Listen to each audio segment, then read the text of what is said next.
Life has humbled me. I used to say I wanted to be the best actor in the world. When I won the second Oscar, I said I wanted to be the best actor I could be. Now I don't even necessarily want to be an actor. It's not my goal anymore. It's not a burning desire for me. I may segue out of it in the next few years, if not sooner. But to go all the way back to your question, none of that would have happened without the family. None of that would have happened. And not just my wife, but the love I give to my children and the love I give back. Coaching. And, I was one of the worst coaches. Getting in fights with other dads and all that, but I love to inspire. I like that. I like seeing people do well. It was so interesting, I ended up becoming an actor because I've never been the out front guy. I like seeing people do good. Society is forcing success down our throat, comparative success down our throat. I don't know if the Bible says it, but it's somewhere it says in the last days we'll become lovers of ourselves. It's in the Bible. The number one photograph now is a selfie. Yeah. So we all want to be followed. We all want to lead, I should say. We're willing to do anything. Young ladies and young men, anything to be influential. Yeah. The universal stems from the specific. Where's your soul? Where's your heart? Where does it start? Do you want credit for it, or do you want to see the other person do well? It's the most selfish thing I've done in my life is give, because of the joy that I get from it. I love it. I don't like it. I love it. I don't know if that was my nature or my mother taught me. I remember I was starting to be a little successful. My mom said, I said, Ma, did you think she said, you shut up right where you are. The people been praying for you. Grandfathers, great-grandfathers. Then she started calling me superstar for about a month. Hey, super, go get that squeegee in that bucket, superstar. Hit them windows, superstar. Hey, superstar, come here, hit the back. She had me cleaning it. Feet on the ground. Feet on the ground. So we, that unit, that family, I didn't do it by myself. I couldn't have done it, obviously, without my mother. I couldn't have done it without my wife. I couldn't have done it without my children. Who teaches you to be a man?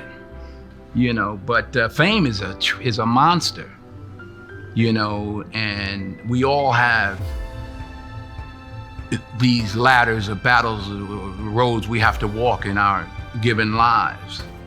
Be you famous or whoever's out there listening. We all have our individual challenges. It's cliche, money don't make it better. It don't. Fame just magnifies the problems and the opportunities. What do you say to the men around the world who are watching this interview from someone who is their hero, regardless of it's from the screen?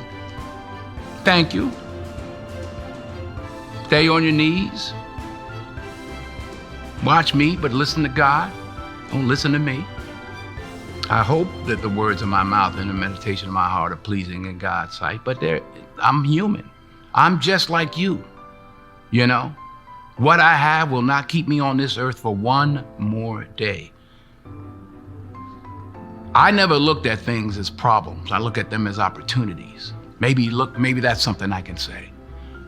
Someone, but she did this, and well, what an opportunity you have. Yeah, well, the world, because they said this and CNN said that. Yeah, well, what an opportunity you have to make a difference, because you never know who's watching. I think you gave formula. This is called the Better Man event, and I think you gave somewhat of a formula to be a better man. Taking all the things that you've said into consideration, the life that you live, transparency, the vulnerability, all that speaks volumes to who you are as a person. But we need goals. We need models. We need heroes. And dreams without goals are just dreams. Come on. And ultimately, they fuel disappointment. Exactly. On the road to achieving your dreams, you must apply. This all comes from Pastor Bernard. I just stole it. It sounds familiar. It sounds familiar. You must apply discipline, but more importantly, consistency. Because without commitment, you'll never start. But without consistency, you'll never finish. These are all things I learned from you. So the position I have, the money I have, the stardom I have, the joy that or pain or whatever I've given to people through the films that I've done don't make me any better. Leave room to learn. Yeah. I'm going to say something, a line from one of your films. Uh-oh. You gonna act it or you just gonna say it? I'm going to say it. Okay. My man. My man.